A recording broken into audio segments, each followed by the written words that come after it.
But I have to ask, why has the Chinese dictatorship apparently got such influence on the Labor Party? So it seems.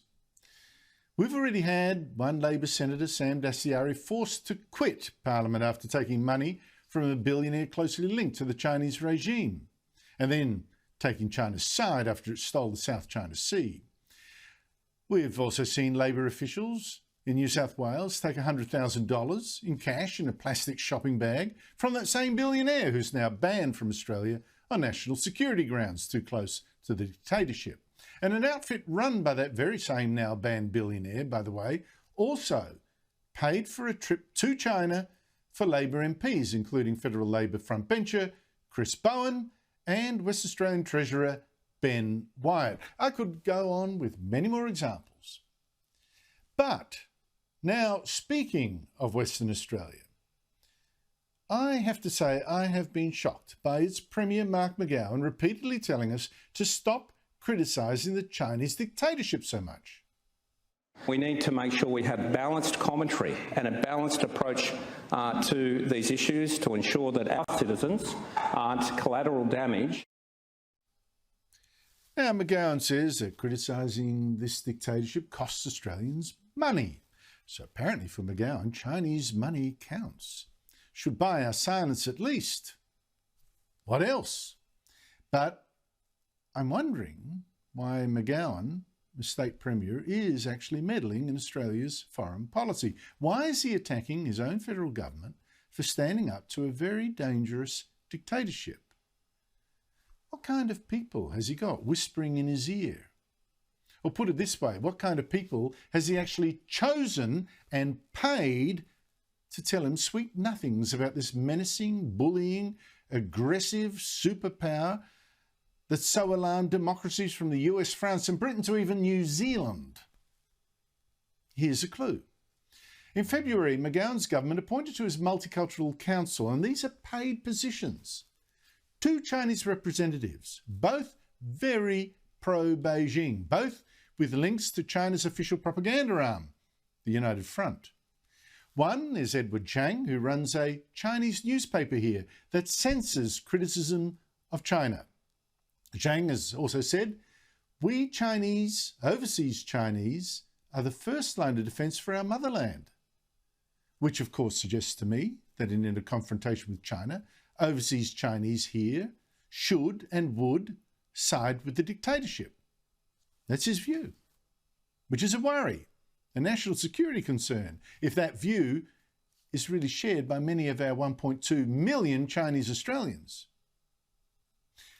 The other person that McGowan's government hired to represent Chinese West Australians is Dr. Ting Chen. He's one of the leaders of a top Chinese organisation here called Chunghwa, and that's another worry. This Chunghwa, in a statement, also implied that Chinese Australians had to support China in its struggles. It said, "The Chinese nation has been a nation that values peace since ancient times to the Tibetans. But if anyone plots wrongdoing, we will fully support the motherland in a just struggle." Well, I was wondering, how does that work out in practice? So I checked. This Ting Chen has said, for instance, that he supports the government in Hong Kong against the democracy movement there, which means, of course, that he supports China's puppet regime in Hong Kong, while it jails democracy activists, it jails journalists, and it destroys the pro-democracy Apple Daily newspaper. That is a McGowan multicultural advisor paid for by Australian taxpayers. And McGowan's government even gave this guy's association $5 million last year. The West Australian Premier gets advice from these guys? Well, if so, it shows. I mean, this West Australian Premier has said not a word in protest that I've heard of China ending democracy and free speech in Hong Kong. And China's Foreign Affairs spokesman last week even praised McGowan by name for telling our Prime Minister not to criticise China so much. Mark McGowan, he might have very pure motives, but I tell you what, licking the boots of the nastiest, most genocidal, most threatening dictatorship on this planet not a good look, to say the least.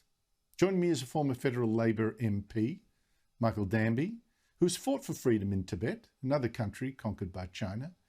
Michael Danby, thanks for your time. Why would Mark McGowan's government, a Labor government, pick two people who are essentially, in my opinion, shills for the Chinese dictatorship and have them represent all Chinese and Western Australian, including people that might actually prefer freedom and democracy? Well, what you've picked, Andrew, is a micro example of China's attempt to disengage subnational states or other organisations from Australia's national security policy, which is supported by both sides of federal politics. So it's part of the program. It is worrying, it's repeated, it's sustained, and it's because Beijing has figured that at the state level, there is neither the intellectual nor the operational capacity to understand these foreign affairs or national security issues, and they appeal to the greedy, economy-only mentality of some of these provincial leaders. Australians should stand up, and I know West Australians are as patriotic as anyone else, and tell them so far and no further. The Lowy poll today shows that there has been a catastrophic fall in support for China, and that's because not that Australians are racist towards Chinese. It's because of China's aggressive policies, especially towards Australia. Mark McGowan, stand up for Australia. Stop licking their boots, as you rightly said, Andrew.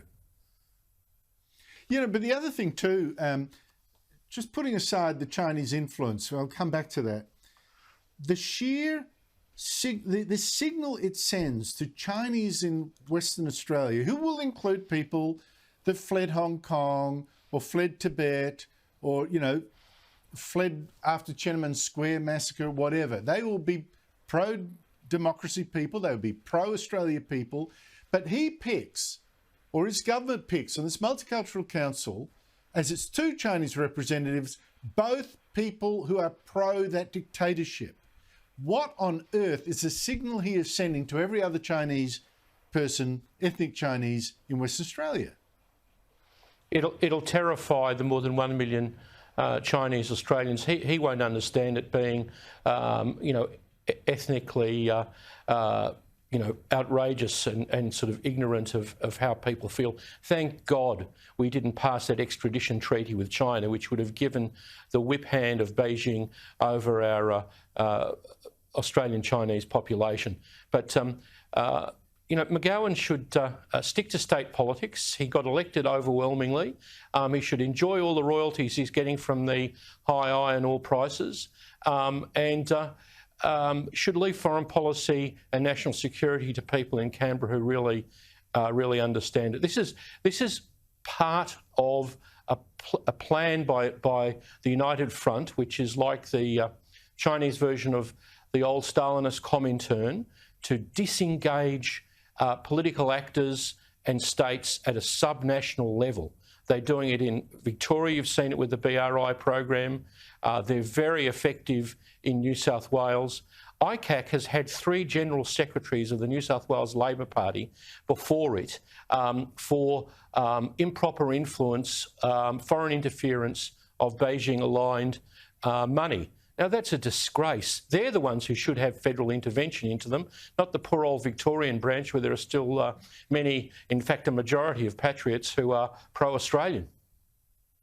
But Michael, explain this to me.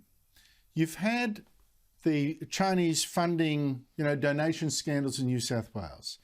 In Victoria, you've got the Premier there signing a Belt and Road initiative, the only state in Australia to do so, with this pro-Chinese initiative, pro-democracy, dictatorship initiative.